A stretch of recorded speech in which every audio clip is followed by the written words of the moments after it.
Andi Depu pilih bercerai dengan suami demi kemerdekaan negeri. Apa kabar sahabat setia surga wanita? Semoga sahabat sekalian selalu dalam keadaan sehat walafiat. Amin ya rabbal alamin. Andi Depu telah ditetapkan sebagai pahlawan nasional Indonesia lewat surat keputusan Presiden yang diterbitkan pada tanggal 6 November tahun 2018 menjelang peringatan Hari Pahlawan. Nama Andi Depu akhirnya terpilih menjadi salah satu nama pahlawan perempuan karena dianggap persisten dalam melawan dan membasmi penjajah Belanda yang ada di wilayah Tanah Mandar, Sulawesi Barat. Andi Depu bersedia untuk keluar dari kerajaannya dan ikut berjuang bersama rakyatnya untuk mempertahankan daerah Tinambung dari kekuasaan Belanda. Akan tetapi, perjuangannya itu tidak diperkenankan oleh sang suami, Andi Baso Pabiseang, yang malah pro dengan Belanda, sehingga mereka akhirnya memutuskan untuk bercerai. Sebelum kita melanjutkan video ini, alangkah baiknya untuk menekan tombol like dan subscribe untuk membantu channel ini berkembang, serta nyalakan lonceng notifikasinya agar Anda tidak ketinggalan informasi terbaru dari kami. Sosok Andi Depu lahir pada 1907 di Tinambung, yang sekarang ini menjadi wilayah Polewali Mandar. Ia merupakan seorang anak perempuan dari Raja Balanipa ke-50, yang bernama Lakju Kana Idoro, serta ibunya yang bernama Samaturu. Pada tahun 1923, Andi Depu menikah dengan seorang pria berdarah biru yang bernama Andi Baso Pabiseang. Ia sudah menjadi istri seorang bangsawan, seharusnya ia bisa lebih bersantai di rumah tempat tinggalnya. Namun Andi Depu tidak seperti itu, masih ada sesuatu hal yang tidak bisa berhenti dipikirkannya. Ia merasa sangat prihatin melihat rakyat yang ditindas oleh penjajah Belanda. Melihat keadaan di mana rakyat tidak punya kuasa, ia pergi dari istananya dan ikut bersama rakyat untuk mempertahankan wilayah Tinambung dari cengkeraman Belanda. Waktu ikut berjuang di Tinambung, Andi Depu dapat bebas pergi berjuang kemanapun, tanpa ada prasangka sebagai pejuang, karena ia adalah seorang perempuan. Akan tetapi, gerak-geriknya ini dikecam oleh sang suami, karena lebih memihak kepada Belanda. Karena memiliki idealisme yang berbeda, pasangan ini pun akhirnya memutuskan untuk berpisah. Setelah bercerai, Andi bersama dengan anak laki-lakinya yang bernama Andi Prenrengi, bergabung dengan pergerakan rakyat Mandar dalam melawan penjajah Belanda. Ia memilih menetap di rumah orang tuanya, yang akhirnya dibuat sebagai markas pertahanan. Ia pernah bersekolah di Volksschule dan sangat aktif di banyak organisasi. Ia juga merupakan pendukung utama organisasi pemuda Jong Islamiyeten Bond, JIP, yang mendirikan cabang di wilayah Mandar pada 1940, sampai menjadi pelopor Fujinkai tentara perempuan Jepang di wilayah Mandar pada tahun 1944.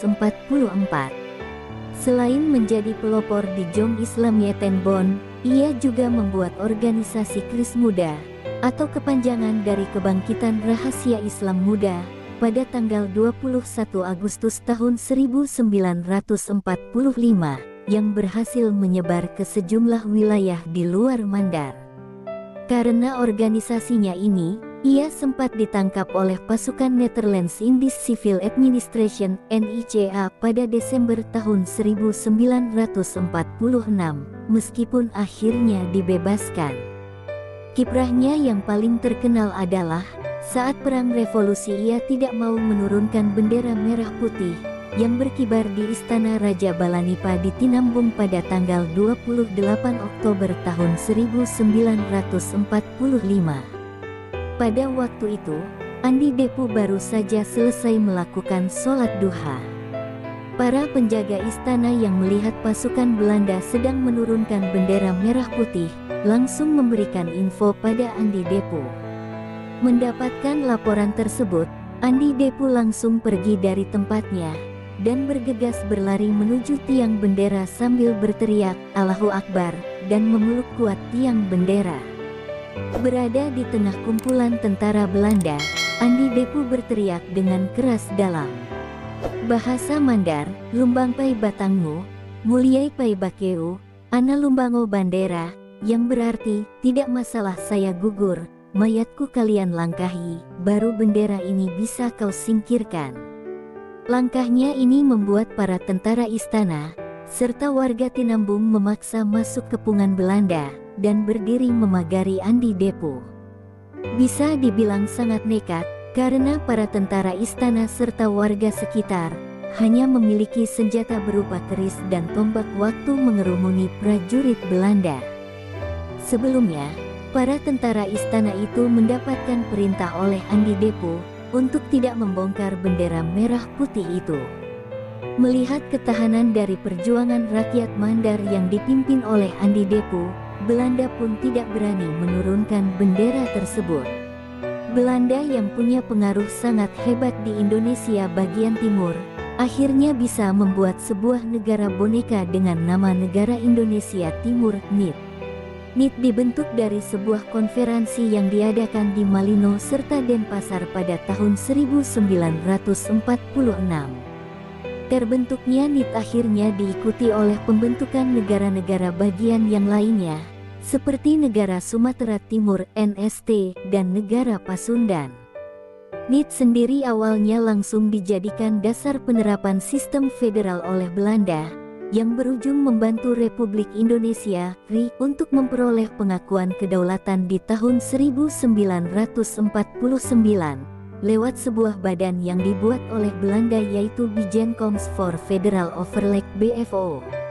Sudah biasa ditangkap Belanda, Andi Depu serta pemimpin lain dari perjuangan rakyat Mandar akhirnya bebas sebelum penyerahan kedaulatan Indonesia secara menyeluruh pada akhir 1949 dari hasil konferensi meja bundar KMB. Setelah keluar dari penjara, ia juga ikut membantu pembubaran Negara Indonesia Timur (NIT). Demonstrasi ia gelar di Polombangkeng pada 1950. Hal ini mengakibatkan ia ditangkap lagi oleh sisa-sisa orang-orang NIT selama kurang lebih 30 hari. Andi ditangkap di Angkatan Udara Penerbangan Mandai, lalu dilepaskan kembali oleh pemerintah NIT. Bebasnya Andi Depu dari penjara, kemudian mendapat animo yang luar biasa dari rakyat dan di jalan yang menuju ke Tinambung. Animo dari warga tak terputus, termasuk beberapa orang yang dulunya tergabung di KNIL juga ikut mengeluh-elukannya. Biarpun dengan kesehatan yang sudah memburuk akibat perlakuan selama di dalam penjara, tidak menghilangkan semangatnya dalam memberikan semangat dalam melawan penjajahan. Setelah berhasil bebas yang kedua kali, ia kembali pergi ke Mandar karena diminta untuk menjadi pemimpin daerah, yang dulunya merupakan kerajaan Balanipa, dan kemudian berubah menjadi Swapraja. Andi Depu dipilih menjadi ketua Swapraja Balanipa. Amanah ini terus ia pegang sampai tahun 1956, sebelum akhirnya Andi mundur karena masalah kesehatan. Bersama dengan keluarganya, Andi memutuskan untuk pindah dari Tinambung ke Makassar, untuk mendapatkan pengobatan karena kesehatan fisiknya yang sudah menurun. Andi Depu mengembuskan nafas terakhir di Rumah Sakit Pelamonia Makassar pada tanggal 18 Juni tahun 1985. Ia dimakamkan di Taman Makam Pahlawan TMP Panaikang, Makassar, Sulawesi Selatan. Untuk mengenang perjuangannya, sebuah monumen yang dibuat seperti sosok perempuan yang sedang memeluk tiang bendera merah putih sambil menunjuk ke depan, dibuat di Kelurahan Tinambung, Kecamatan Tinambung, Polewali Mandar. Sampai jumpa di video terbaru kami berikutnya, dan bantu channel ini untuk terus berkembang dengan menekan tombol like dan subscribe. Terima kasih banyak atas waktunya.